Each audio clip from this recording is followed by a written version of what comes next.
Welcome. I'm Dr. Paul VanValin, and you have joined the webinar, Lead Like the Good Shepherd, The Shepherd Knows His Sheep, Part 1. And if you happen to not know who uh, I am a licensed clinical psychologist in Norfolk, Virginia. Before I was anything, I was a preacher's kid. Been married for 38 years, have 3 adult sons, and as far as leadership, I just wanted to give a little background. I was first elected to be an elder of a church at 25 years of age. I have since functioned as elder in a couple environments, have done a lot of teaching and worship and various things. Founded Eden Leadership Institute in 1994 and Eden Counseling Center in 1995. I've been working with church leadership all of my career, and had the privilege of being the executive chair as we hosted the Franklin Graham Festival in 2007, which put us in relationship with 2,500 churches at that time. In 2015, we formalized Eden Leaders Coaching and Consulting Team and have since done some substantial consultation with large church and small business. And the last bullet on this slide just is, I'm realizing this is sort of summarizes what I do.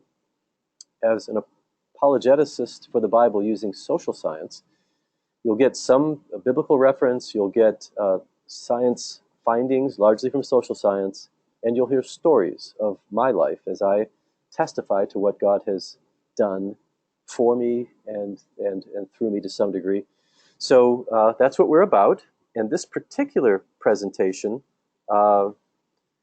is about leadership, and derived from some work that I've been doing in Brooklyn. I have friends up in Brooklyn who have invited me to help craft quarterly training for leadership, and we did one in March.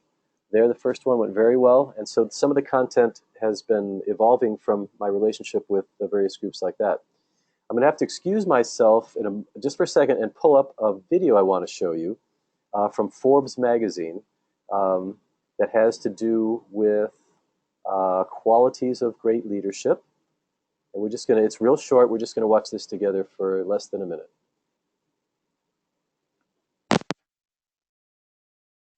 Delegation is a key part of being a leader. Once you finesse your vision, learn to trust your team. Communication is essential. Be authentic and create a connection with your team. Be succinct and speak directly when giving instructions. A good leader shows enthusiasm. Morale is linked to positivity. Instill positive energy. Try and keep an upbeat attitude. It's okay to fake it sometimes. Accountability is mandatory. Act ethically and responsibly. Keep your word and try not to make promises you can't keep. Practice these tips every day and you'll be a great leader in no time.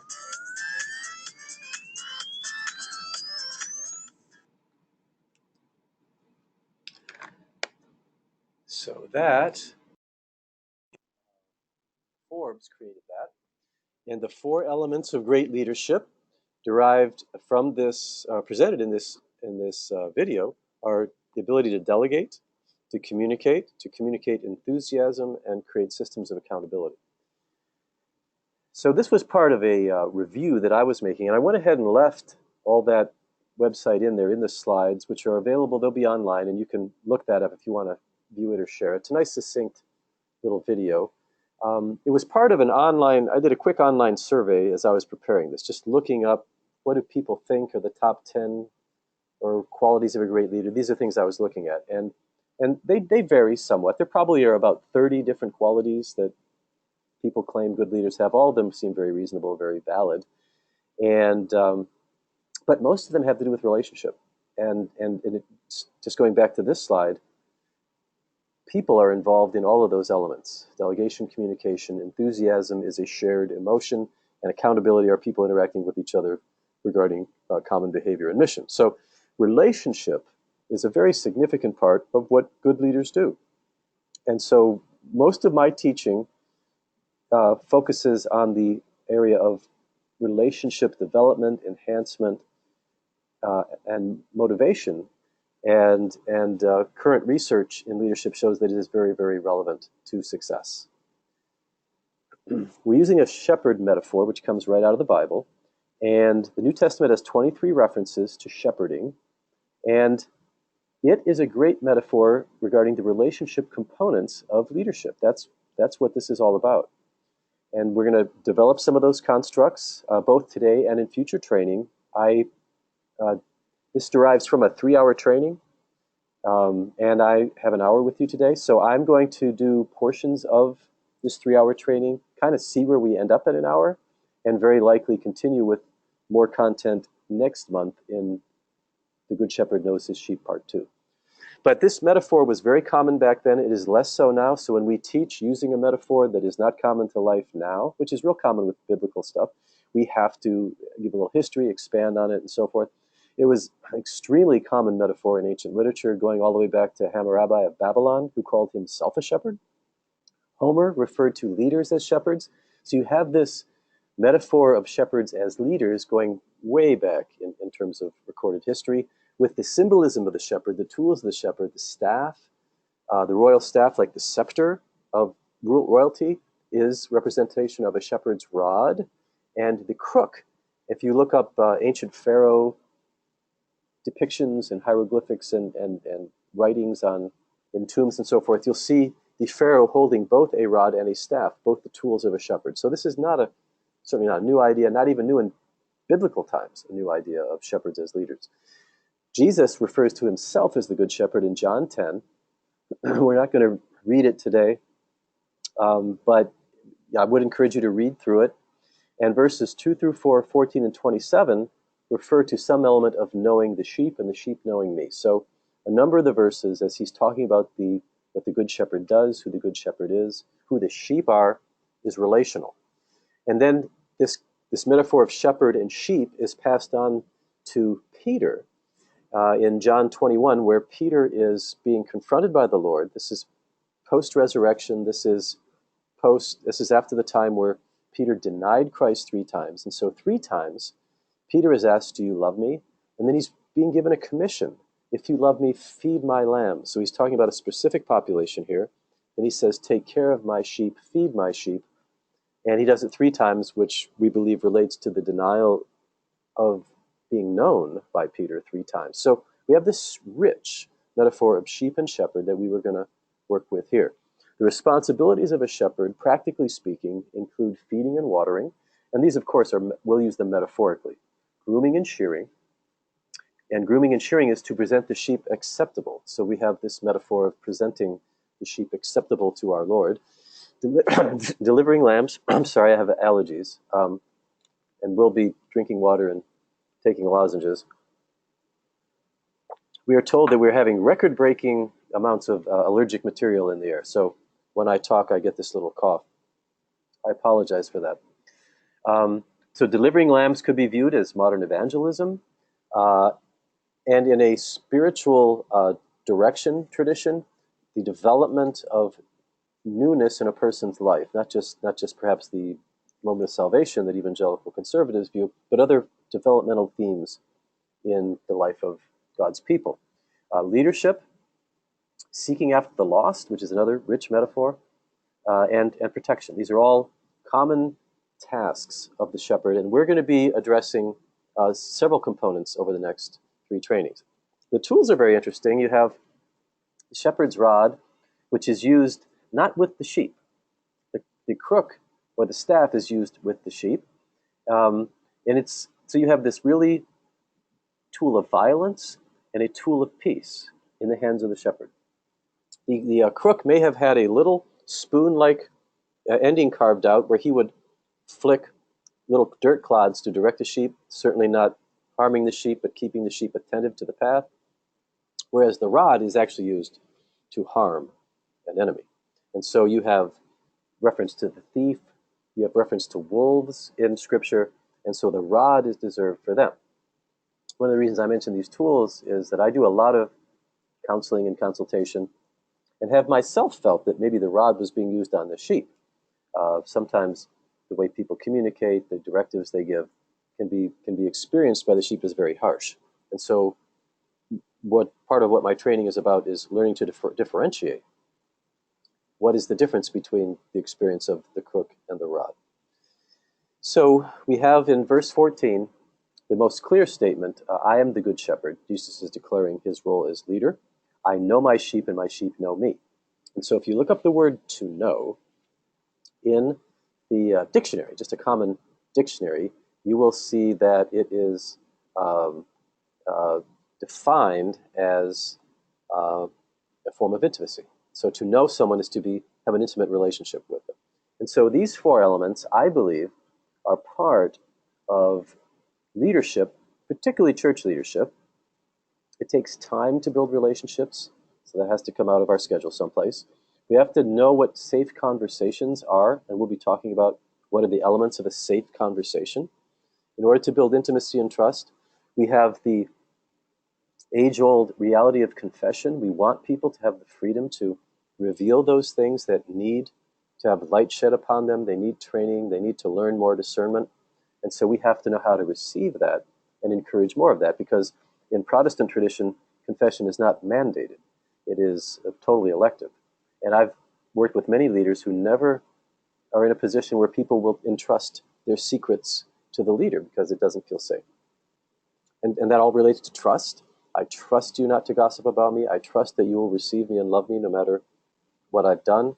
These are elements of agape and phileo. And I'm using these terms similar to the way C.S. Lewis used them when he talked about the four loves. It gives us a way to distinguish the word love and break it down into four parts. Although I'm aware that Scripture doesn't always use them consistently because of writing styles, I think they're a useful tool for us. So the Good Shepherd, or we as his representative shepherds, share agape love. We care for, we'll even sacrifice for his sheep, and we are friends, and we have friendship. So these are appropriately bounded relationships and roles that we have with our sheep. So what defines a safe conversation? First of all, you have to know yourself, and I'll be expanding on that idea subsequently. You have to, in fact, all these I will expand on, maybe not in this session, but next. Knowing yourself, knowing who you are, and how you respond to specific situations, knowing the boundaries of your role. This is really important for our own sanity. What is the limits of my influence? And how do I communicate to people so they have reasonable expectations of me? This actually creates safety. I know what my leader does. I know what he or she expects of me. I know how to relate to my leader. I know when they're available, when they're not. All this has to do with safety, so that they're not wondering, oh, I don't want to be a burden. I don't want to be a nuisance. Maybe I shouldn't share this. This might be not appropriate. So we have to be able to listen well, and we'll talk about being the good listener, ask clarifying questions. And in ourselves and in other people, we need to be able to discern, when is someone giving me a message that the main thing I pay attention to is the emotion. And this would be true in times of grief, times of sorrow, times of anger, which may relate to grief, and because facts are distorted, as we'll expand on briefly. And then in myself, to know oneself, how do I respond when people are expressing certain emotions? Because we have our own emotional reactivity, and what we want to develop is the ability to create a safe space regardless of what the other person is sharing. And when I'm in my right mind, I do that pretty well. I'm going to share an example where sometimes I make mistakes. And then lastly, timing and discernment, when to speak, when to be silent. Developing this in a mature fashion creates what for the other party is a safe conversation. So these are the elements that I think have to be present in pastoral relationships, in counseling relationships, in appropriately bounded marketplace leaders, relationships with other leaders. These are just very important. Now, just a few moments on knowing yourself. And one of the things that I often do is use actual personality measures, which we are not going to talk about today. By the way, in terms of feedback, if you, when you get your survey, these elements, you're going to hear a lot of kind of introductory elements. And if you would like expansion on anything, just please put that in the survey, and we'll craft future trainings, and hopefully in response to that to some degree. So this concept of transference and countertransference relates to, in the previous slide, recognizing emotional versus rational messages there in the fifth bullet. So we all perceive events, circumstances, emotional situations through the lens of our own history. And so does everybody else. And so really, really knowing yourself and knowing, okay, when I talk to this kind of person, I have this kind of emotional reaction, doesn't mean I need to necessarily respond to it. A really negative example of this is that there are people who are kind of predators. They seek to come alongside leaders and then put them into situations that are bad for them. I could name several instances of both men and women. Since most Protestant church leaders are men, the story more often is a woman who seeks to get alongside the leader and causes all kinds of problems through out of bounds friendship, even sexual activity. And so the wise leader, if a woman is appearing overly friendly, will say to himself, this probably isn't about me. There's probably something broken in this person's life. And my job is to remain calm, appropriate in my dealings, and let her figure out what it is that's going on in her life, rather than, oh, somebody really likes me. I'm feeling lonely. I'm having problems with my wife. I think I will engage this person in a little harmless friendship activity. Perhaps we'll go off and do something together. So this transference and countertransference needs to be understood to keep us safe and to keep the sheep safe. It's good to know our personality strengths and weaknesses. I am not a relational guy. I am a mission-oriented, fact-finding, I'm a sort of a natural scientist kind of guy. But everything I do is relational. And so it is wise for me to understand how people will perceive me and, grow where I can, change where I can, soften the edges where I can, but also have in my team other people that make up for what I don't have. So this is just good leadership. It's necessary for appropriate delegation. How do I communicate to you? How do you perceive me? What can I change so that you perceive me more accurately?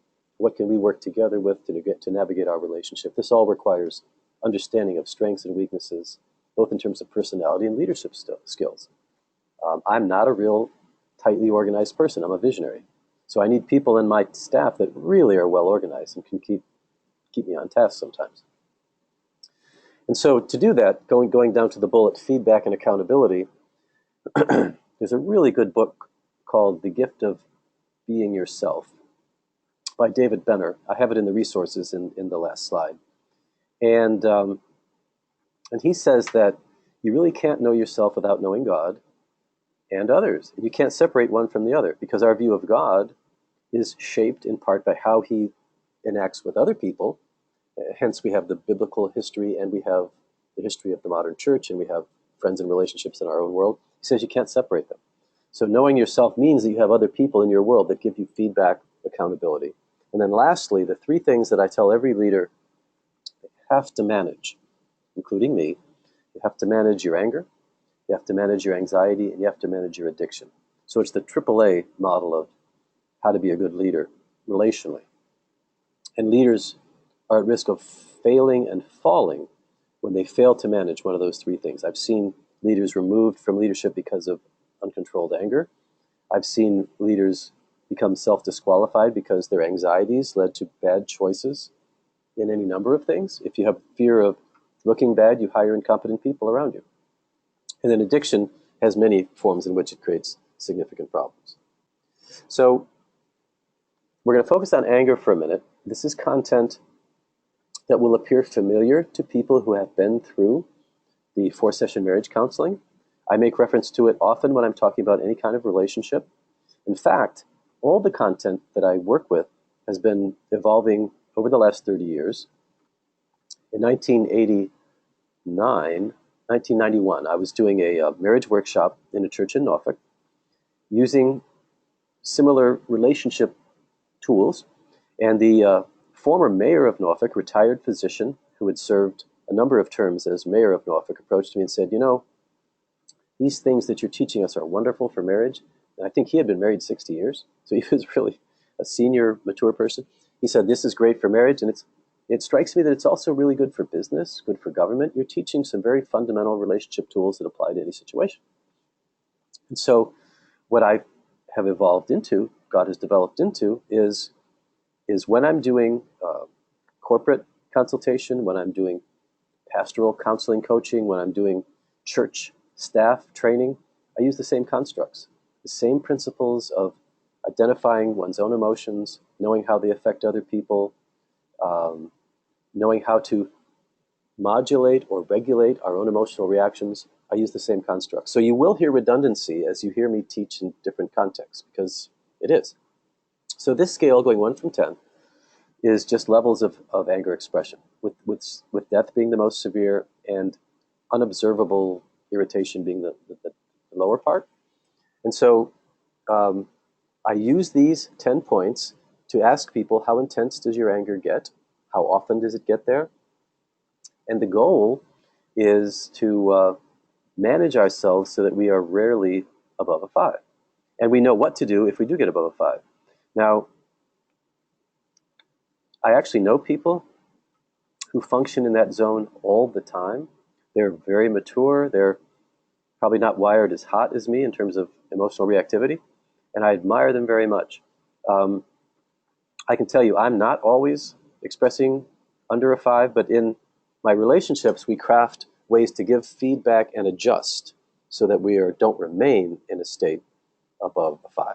And so what's happening is 5 and below, the prefrontal part of your brain, this part that is the well-developed part of the human brain, right behind the eyes, is on, active. It is feeding on sugars. It is being oxygenated. Blood is flowing there for self-control, problem-solving, and creative thinking, which is all part of relational sophistication. Emotional intelligence requires this kind of activity. And under strong emotions, the emotional centers take over, and we think differently, we speak differently, and we behave differently. This is expanded in 4-session marriage counseling, for those of you that want to review those teachings or have been through it, including these simple graphs, which simply show rapid elevation, 2 people arguing, taking a break, but not a planned break, and returning in a state of argument. And this is relationally destructive in any environment. And this is intended to show a gentle startup to the left of the graph, helping people prepare for a discussion. In this particular example, we remain, emotion can be expressed, but it's safe. And then we bring things down to a gentle place, so we depart peacefully.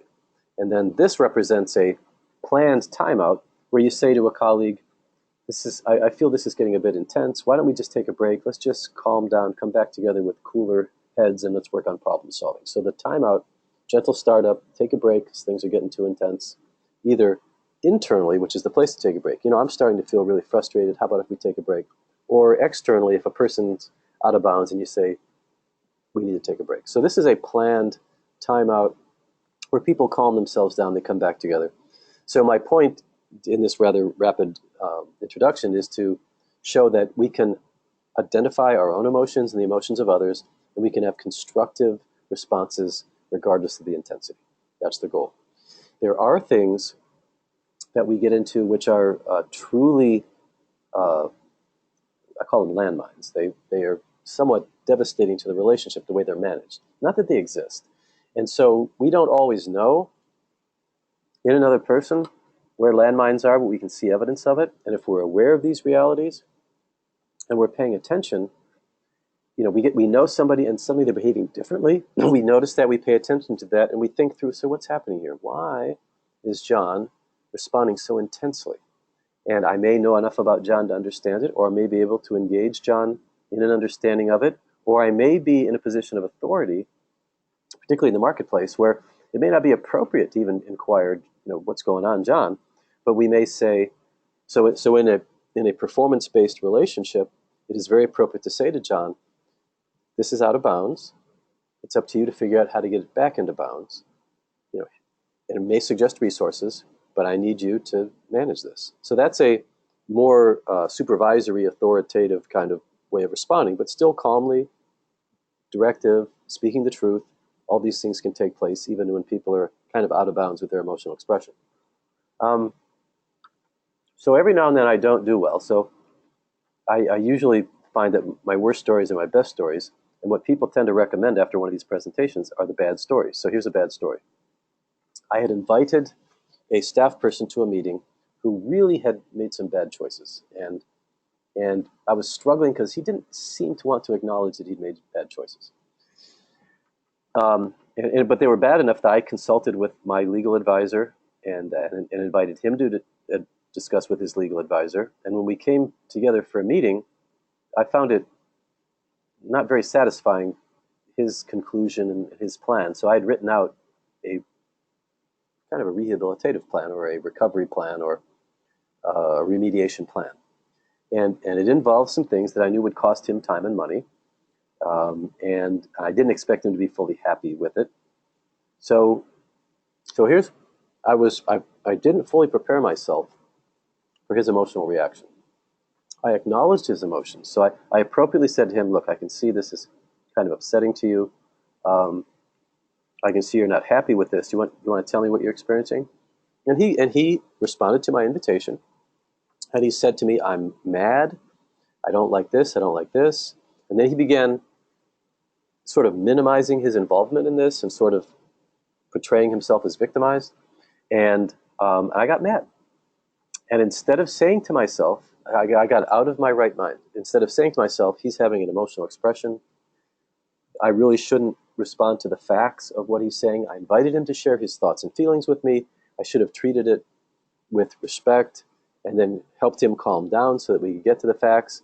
But what he was saying, I got mad and I responded in anger. And it was very, very brief. I said something to the effect that what he's saying is totally unacceptable. He has to find a way to, I kind of lectured him real short. This is like 20 seconds.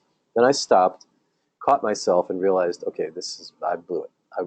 I created a negative moment from his perspective, so intense that it may be difficult to recover from. People aren't used to seeing me express my anger directly. I just don't do that in my professional role. My wife sees that, but not other people as much. So I had blown it. I apologized for blowing it. I even explained to him what I had failed to do. That I actually talked about the things I'm talking about here, what I had failed to do, and he and I seem, we've kind of recovered. It's worked out okay. We're working together. It's going to work out. But I just wanted to share that we can. It doesn't take much for us to fail to do the things we know how, even we know how to do, and we've practiced them for years. And I see that as part of the struggle between the flesh and the spirit that Paul writes about. The good that I want to do, I don't do. The bad that I want to do, I still do. And that was one of those moments. The immaturity that still exists within my emotional development manifests itself for a few seconds with possible dire consequences. So we practice. Once you have a concept, so I use these constructs. I think in terms of what am I saying? Am I dealing with an emotional message? In a few minutes or next session, I'll talk about the simple listening acronym that I use. And that's cognitive with me. I'm thinking, am I echoing? Am I validating? Am I empathizing? Is this a landmine? So I'm a thinker, so I'm processing this at a cognitive level, which works for me. It's actually harder for feelers who process things at the emotional level. It is harder for them to be aware of what they actually have to engage their thinkers more than they are naturally wired for. So 60% of the population are feelers, 40% are thinkers. I'm not saying one is better than another. I talk about my weaknesses freely as a thinker, but in this particular thing, the ability to sort of see, analyze, assess, and respond to, thinkers have a bit of an edge because they more easily can be objective about their feelings. They tend to dwell more in the thought world. So feelers have to figure out how to engage their thinker to be able to assess, because the feelings are more powerful for a feeler and they define reality. So if I'm, so this is a true story. A former partner of mine who was hardcore feeler, we would have meetings, and as we were forming Eden, back then it was Eden Counseling Center, we would talk about how we would solve problems. And there were three partners. I had sort of a democratic approach and believed in the capacity for people to function in unity, so that for big decisions it should always be unanimous. And so this one partner said, and I heard this many times after, well, I think the one that's most passionate about it, that passion is an expression of how important it is, they should get their way. And I foresaw all kinds of mess with that, so we didn't go that route. But that's just an example of someone who's emotional. They're really in touch with their emotions. Their emotions are really, really meaningful and define value. And I'm saying that we can't do that. We have to be able to define value through other means. So the capacity to know how we're communicating, who we're communicating with, accurately perceive what they're perceiving, and keep things safe emotionally for them. I failed to keep things safe emotionally for my colleague. I'm working to rebuild that. You lose ground, you lose trust, you lose credibility. When I step out of my proper role as leader, the trust thing sometimes never is rebuilt. And people will remember negative experiences to a degree of 20 times more powerfully than positive. And if they're negative enough, it obliterates any positive history. So I don't think this was that bad. But I am consciously working to build positive overlay over the negative experience we had. So those are landmines. In my 4-session marriage counseling is a procedure called brainstorming. And I want to tell a story about an ongoing consultation. And I would like to acknowledge this is a real case. It's active and live. I'm not going to reveal the identity of the parties. I'm going to disguise it sufficiently so that they are unrecognizable. Not that they're ashamed of their story, but that's just is a reasonable thing for me to do. So brainstorming is the ability for 2 or more parties to sit down. They're having a problem. They define it in neutral terms, and then they brainstorm. They simply toss out ideas and record them without talking about them, just tossing them out, things that might help. And this is a creative process. Sometimes it gets a little silly. Sometimes you're throwing out bad ideas. But that's what creativity is about, stepping outside the normal boundaries of the regular box and looking at other opportunities. So when this goes well, in a few minutes, people come up with ideas, some of which are good, some of which are bad. Then I take them through a voting process of good, bad, and we just eliminate anything anybody thinks is a bad idea because it's a point of contention. My goal is to get a team, whether it's a husband and wife, mother and child, pastor and staff, corporate leader and team, to function, build positive communication, positive contexts in which to solve problems. And with the exception of one time in hundreds of these, there's always agreement. And so people always find a place to start. And so there's no discussion during voting even, but then we have before us a list of items in which there is agreement, and then we select the place to start. And I wanted to just give you an overlay of this. We don't have time. When I do a conference, I always make sure we practice this so that people get a feel for the positive emotion that can take place as people are discussing problems. So I love doing this with teams, married couples, families, because it creates a context for a very different emotional experience and outcome of a problem that could have been going on forever, highly contentious. So I'm telling you a true story that illustrates, I'm going to weave several of these points in that I've talked about so far to illustrate how one has to be discerning as a leader to select the method that applies to the situation. So this is a true story. I was called into a consultation with a company that had been in existence for a number of years, but only within the last couple of years have they expanded in such a way as to bring in increased leadership. So you had a core company that was really, really small, but they dealt in services that had a pretty high price tag. So they did services that were expensive, therefore they made money. That's how that works. And they brought in leadership that they believed would enhance their capacity to grow, both in terms of influence in the niche with which they served and monetarily. So that the goal would be, where there were 3, there were now 6, but profitability would greatly exceed 6 times profitability, so that in the end they had a kind of affluence and influence that was the vision of the founder, the leader. So they went to work together, and as they told me a story in a 2-hour meeting. I had a 2-hour meeting with them, met all the principals, had previously done some personality measures, had them turn in and written statements of the problem. So before I sat down with them, I had them write out what each person perceived the problem to be, had them take some real simple personality measures. So I had some feel for how they might interact in terms of reading emotion and responding to thoughts and how they might communicate and perception of the problem. And when I do that, I'm looking for where is their unity and where is their discord.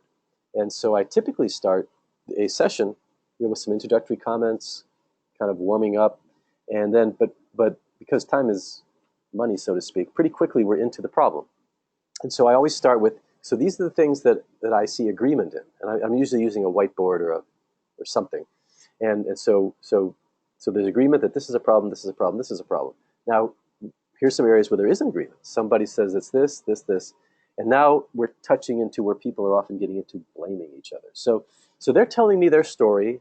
I'm kind of crafting how we talk about it, and so I got a feel for the problems. Well, it was an hour into it, maybe 90 minutes into it, when I finally realized how desperate things were with this situation.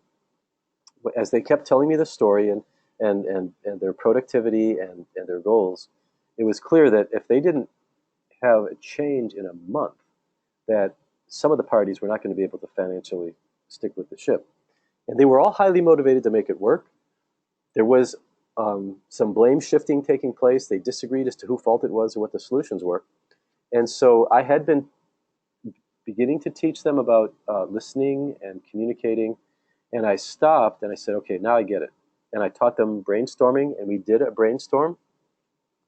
And I said to them, after doing that, I'd like to meet with you in 2 weeks. I would like all of your meetings to be run in this format. I don't want anybody talking to anything outside of this format. You can't do it. I had already observed how rapidly they fell into blame, counter blame, mild. They were sophisticated, good Christian people. So when I used the word attack, it was not out of bounds. But I saw how quickly they fell into a dysfunctional communication pattern, focused on historical problems rather than future solutions.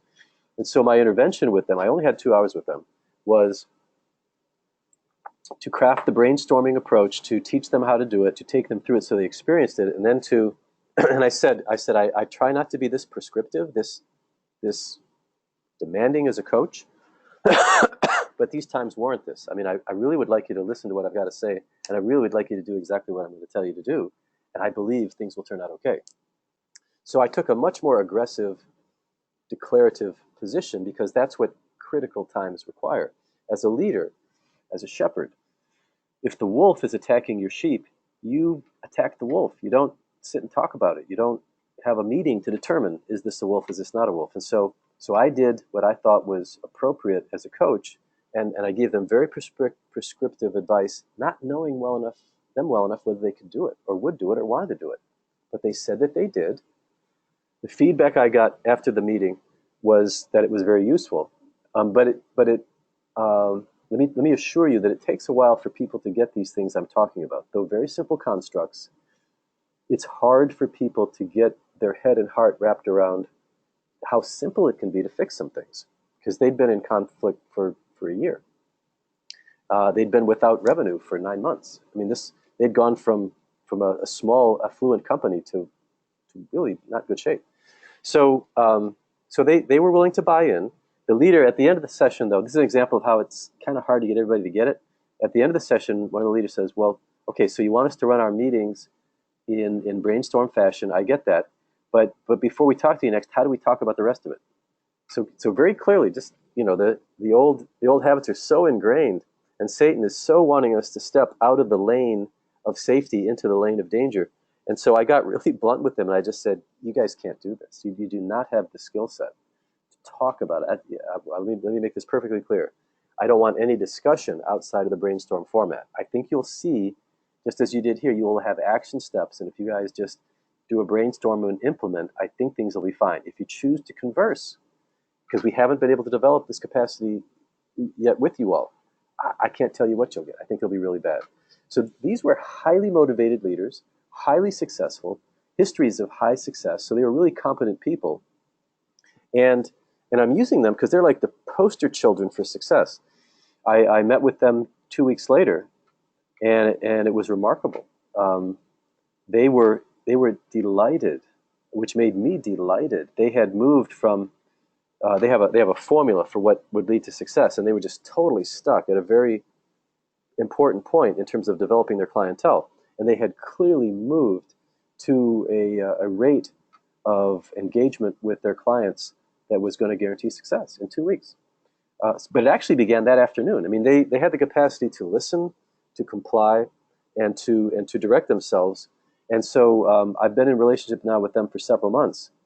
They are, I'm pleased and astounded with what God is doing through them, given their skill set, given their capacity, and because they're in the world of business, the expectation of that in this year they will exceed their expectations, whereas just a few months ago they were afraid they would have to totally realign themselves. So why am I telling you this story? It's a good story. If you've done much consulting, you know that not everybody does what you ask them to do because they either don't believe it or you've kind of got it wrong. But in this case, it was exactly what they needed to do. They were able to do it. And I'm telling you this story because it illustrates how emotional management is a huge part of relationship management. And when people are struggling with their anger, which is the key emotion here, so that we're not, and their anxiety. So fear was driving the anger, and sometimes those are two sides of the same coin. When somebody is angry, I often want to know, so what are they afraid of? What's driving this? Or vice versa. If I know what their fears are, I know what will trigger an angry response. So these folks they were compliant, essentially obedient. They worked really hard to contain discussion to content that either they knew they could handle or they brainstormed. And we have more work to do because they want to be able to develop spontaneous communication, a different way of doing that, and they will. They're showing me this. So I'm just going to flip back on the slides real quick to show what I'm illustrating. Um, it's this capacity to function intentionally with the prefrontal lobe on that manifests self-control, problem solving, and creating thinking. That's what the brainstorm model does. It actually keeps the limbic system out. Now we know that there is necessity for empathy, and we're going to talk about that. Probably not today, but I've got a couple little videos that I'll show, and we'll talk about those sharing the emotions constructively within an organization. Again, those of you that have heard me talk before, you are familiar with the constructs in terms of marriage. So you just need to use a little creativity to see this applying to groups of people who are not married, but they are in a mission together, so they are functioning together. So that's how we're applying these things today. So I wanted to give you a sample of taking people out of their emotional mind into their rational mind using a very rigid structure, brainstorming, and how motivated people, once they get it, can do that in spite of unresolved issues. And so that's hard for some people to get their head wrapped around. We've been so impacted by the early 20th century mental health movement. We kind of have bought into that we have to resolve all our issues. And so there's value in hashing and haggling and going back over and recapitulating and there's really not. There are times when our history is really important to understand, particularly personally, when it comes to transference and countertransference stuff. That is all looking at personal lenses, and so there's real value in understanding your story and grasping as much as you can about the other person's, but there isn't great value in an organization of haggling over past offenses and that kind of thing. So discernment, we'll get to that. The key leader needs to be discerning in when to engage in the emotional sphere and when to engage in the cognitive sphere or the rational sphere. And I gave you a story of people that they were able to get it, and they were really different. They were some really emotional people, really cognitive people, but they all came together and they made it work, which was fantastic. So do feel free during this presentation to make comments. Let me just check the chat menu here. Don't have any chats yet. If you have anything you want to say even during the presentation, feel free to do so. Mirabella can give me a heads up through her mic because I'm not watching that very closely. And regarding future videos, when you get a survey, I need feedback from you as to how you experienced that video. I'll be honest with you, when I ran it through GoToMeeting, which is our software, the audio was fine, but even with good, I was using a Wi-Fi and a landline format. The Wi-Fi had a little bit of jerkiness to the picture. It actually should have been a fluid movement kind of thing, so when someone was writing or moving around, it should have been fluid, not jerky. So if you could give us feedback as to what your experience was, I may need to explore other technology. to be able to make sense of how we use videos in the future. So let's talk a little bit about role boundaries. So going back to the slide that talked about safe conversations, one of them was knowing yourself, and I chose anger to be something to use illustratively. The other is knowing your role, and that if you know your role well and can communicate your role well, people will feel safe. That's just a fact. This is true of children. This is a human development issue. Little children who know the rules, know that the rules will be maintained, are less anxious, even if they want to break the rules. If and they will test. We call it testing the boundaries. So, mommy said I couldn't have a cookie. I want a cookie. I got a cookie. Oh, I'm in timeout. So frustration may be present, but not anxiety, because they know what's expected. The parent is consistent. So that is within us from childhood. It's still within us as adults. If we know the rules, we know the rules will be reinforced. We know the rules are good for us. Though we may be frustrated at times, we're not going to be anxious. And this is really, really important for healthy team development. So you as leaders, Richard Gardner's book, Leading Minds, I would recommend to everybody. It's a great book. He's not necessarily a Christian author, although he uses Jesus as an example. So sorry for that cough.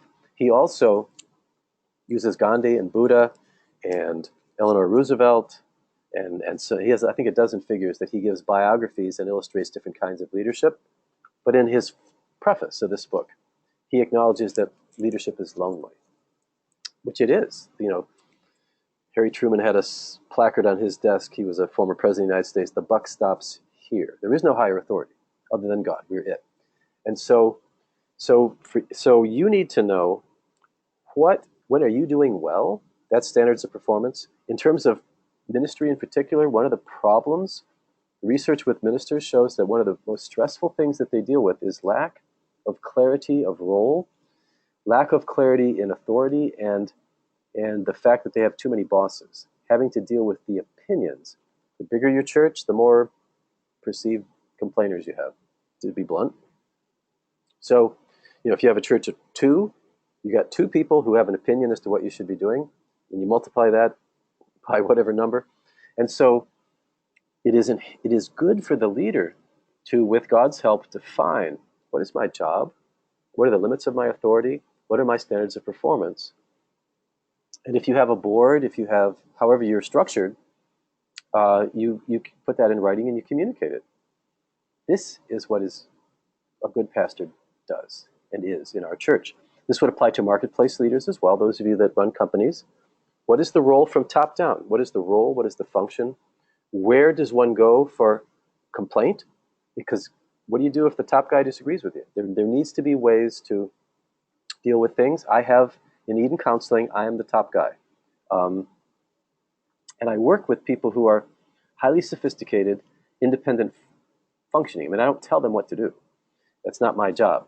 It is my job to keep them within boundaries in terms of documentation, ethical behavior, just practical things like keeping their schedule well, communicating well with their patients. So I do have some say in certain things that they do.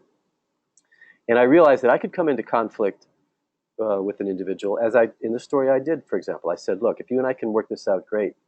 But if you really feel that what I'm doing is wrong, you really disagree with this, then we need to pull together a committee. And I put this in contracts now. We will pull together a committee of 3 clinicians, and those 3 clinicians will function as arbitrators.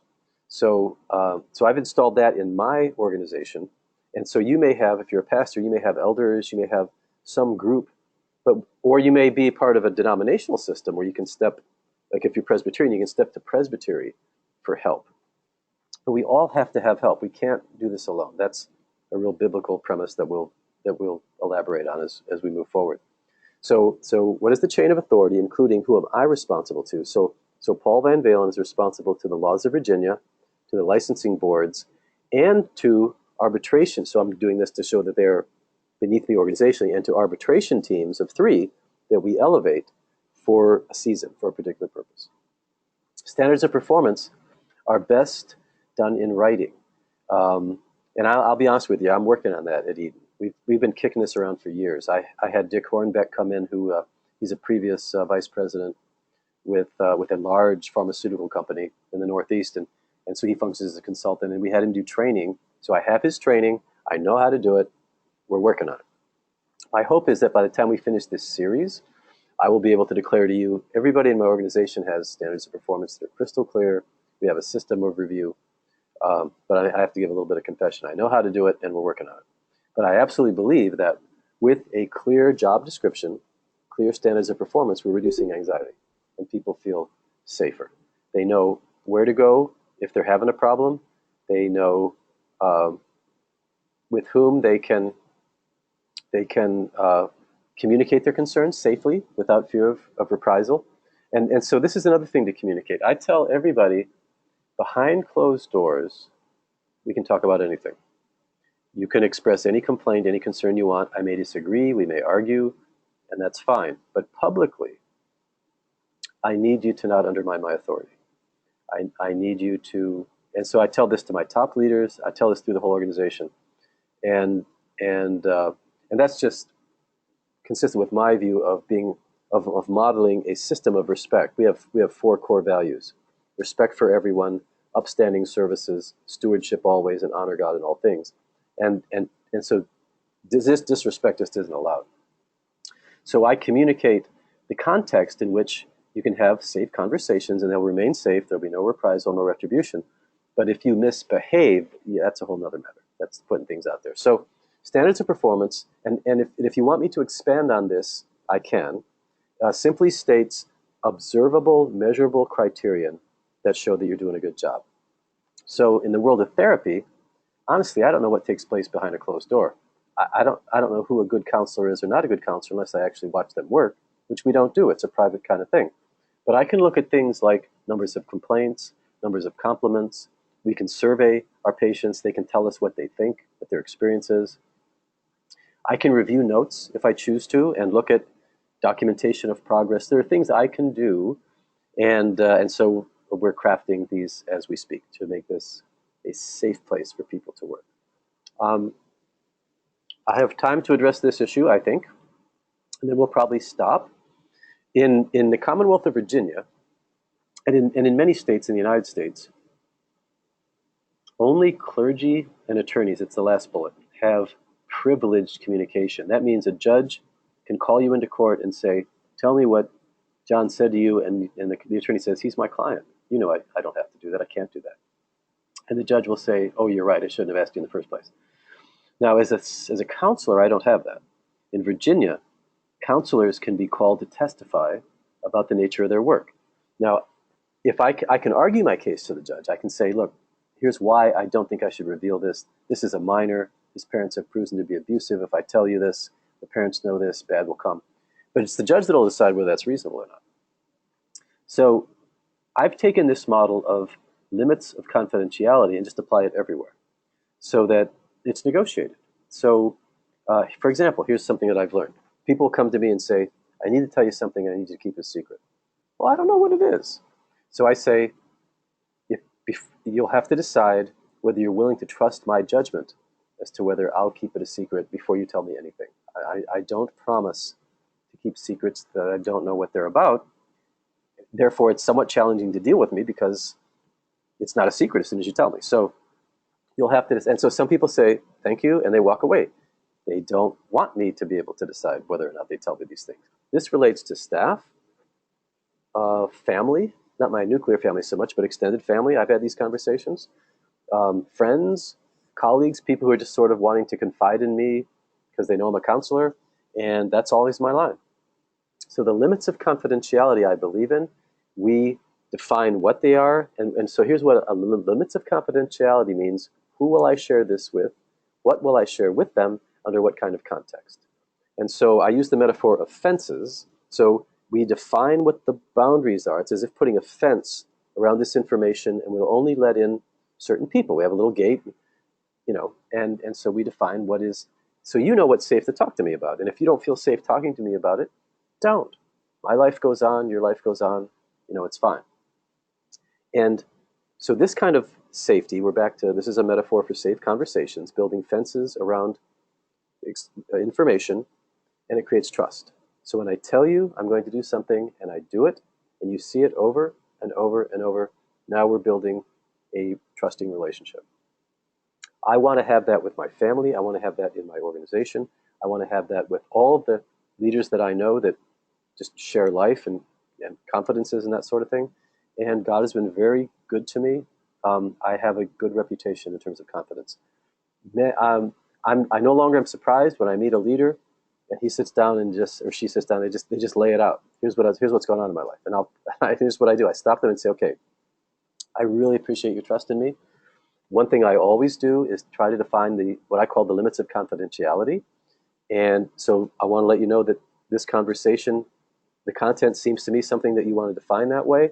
So I won't share it with anybody unless, and this is always part of it, unless I view that someone would come to physical harm in some way as a result of this. So I think you can, as long as you're not going to tell me something like that, let's talk. I'll be happy to keep it safe. So I will always break confidence if I believe someone is going to be physically harmed. So issues of homicide, suicide, violence. I will sometimes break confidence regarding illegal drug use if I think it's going to cause permanent harm. I don't feel obligated to be the police person for all the other rules in the world. So I don't, if someone's, I deal with lots of leaders who are misbehaving in serious ways, and they're going to have consequences for it, but I keep that to myself unless I judge that it is to the place that we're going to lose life or limb. So in your role, you are privileged to define the limits of confidentiality. If you are clergy and where you work, that's normal, that clergy, including pastors, it's expected legally to give confidence. You then still have to declare what role you are functioning in. Are you talking to me as your pastor? Okay, then privileged communication exists. Are you talking to me as your friend? Are you talking to me as your biological brother? Are you talking to me, because well, it's easy for me to try to practice limits of confidentiality everywhere. If I had privileged communication, that would be harder. I would need to have different kind of ways of talking about that. So those of you that are clergy, that are attorneys, or if you're in an environment where that does exist, you'll have to craft. I'd be happy to hear from you how you introduce that, how to introduce when you have privileged communication and when you do not. I would be happy to hear the wording for that, because I tend to steal other people's ideas and use them, and I'm hoping you're doing the same thing with what we're doing here. So we all know that Scripture speaks really against gossip, and so to link this all together before we run out of time, the Good Shepherd knows his sheep, and to know someone, you have to be able to hear from them in a way that for them it's perceived as safe, which includes rules, accountability, limits of confidentiality. If they're employed by you as either a volunteer, I didn't mention that. I believe standards of performance should be crafted for volunteers as well as paid staff. It really helps morale tremendously and helps all around. And again, we can expand on that if that's of interest to you. So all these things comprise safety in which one can be known. And without these elements present, I don't think you can know somebody. They will remain defensive, hidden. They won't trust. And I always assume that people have a history already of having dealt with a leader who was not trustworthy. So it's my job to go the extra mile and create an environment where there is all of these things, these safety measures in place. So we're wrapping up now. If any of you have a question you'd like to ask, if you want to quickly, send a chat out, we can respond to it in the closing minutes. So you do that by just opening chat, typing in type message here, and sending it forward. You'll be getting a survey very soon. Really, please do fill out the survey. It really helps us understand what is useful, what is not. Do comment on the quality of the video that you observed, whether it was acceptable or not, because there are some more little short ones I'd like to show. They're kind of fun, illustrative kinds of things. And so we'll continue with part 2 of the Good Shepherd. Lead like the Good Shepherd. The Good Shepherd knows his sheep, part 2, and we'll be expanding on some of the elements that I introduced under Safe Conversation. So that's what we're going to do next month. Some of the material will be, you'll have seen before if you've done my other training. And I'm hoping that redundancy actually is useful so you can see its application you'll hear some stories about how that moves along. So what I'd like to do is close in prayer, if you don't mind. So Heavenly Father, I pray that you bless those that are listening. You bless their work, their home, their family, their friendships, their health, and that you continue to provide opportunity for us to communicate and build and strengthen our relationships together. Pray this in Jesus' name. Amen. God bless. Take care. We will be posting this, and you will have access to it very soon. So take care.